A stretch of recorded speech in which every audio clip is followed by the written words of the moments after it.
Hello साथीहरू, आज चाहिँ धेरै दिन बादमा म र मेरो हस्बेन्ड चाहिँ बाहिर निक्लिँदैछौँ है। अनि कहाँ गएको भन्दाखेरि चाहिँ आज चाहिँ हामी राजस्थानको एकदम फेमस मन्दिर कर्णी माताको मन्दिर जाँदैछौँ। अनि हामीले बाटोमा चाहिँ अटो पक्रेर चाहिँ गयौँ। अनि यसरी जाँदा जाँदा बाहिर अलिअलि हरियालीहरू देख्नु पाएँ कति दिनमा।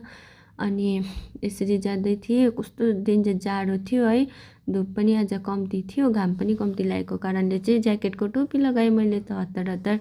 मेरो हस्बेन्डलाई चाहिँ पुरा चिसो भइरहेको थियो। अन्त यसरी भेडाहरू पनि चढ्दै गरेको देखेँ हो।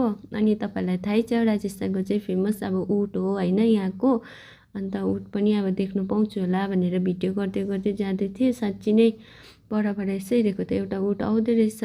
अन्त हतार हतार अलिकति भिडियो गरेँ है। अब त्यस्तो राम्रो गर्नु पाइनँ किनभने हतारको कारणले गर्दाखेरि चाहिँ अब जाँदै थियौँ हामी। अनि यसको लागि चाहिँ हामी पछि जान्छौँ, तपाईँहरूलाई देखाउने छौँ। यसरी हामी मन्दिर पुगेर प्रसादहरू किनेँ है। यसमा चाहिँ अब 3 टाइपको चाहिँ प्रसादहरू किनेँ, जसमा चाहिँ एउटा पक्षीहरूको लागि, एउटा मुसाको लागि अनि एउटा माताको लागि है। यसरी प्रसाद किनेर हामी हतार हतार मन्दिरभित्र जाँदैछौँ।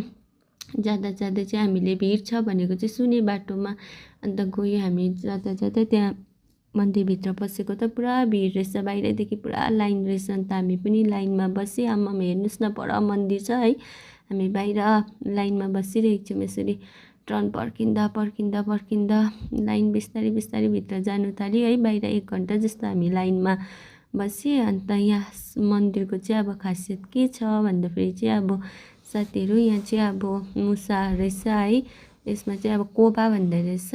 अन्त मुसाको चाहिँ दर्शन गर्नुको लागि चाहिँ मान्छेहरू अब कहाँ कहाँबाट आउँदो रहेछ। यहाँ चाहिँ 25,000 जति चाहिँ अब मुसा हुँदो रहेछ। तर आज सन्डे भएको कारणले पुरा भिडभाड थियो, त्यही भएर चाहिँ मुसाहरू चाहिँ अब प्राय भित्र राखेको रहेछ होइन।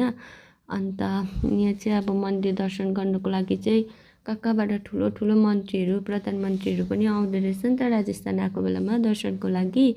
अन्त यहाँको चाहिँ अब यसरी दर्शन गर्दै जाँदा सेतो मुसा देख्यो भने चाहिँ अब लक्की भन्दै रहेछ है।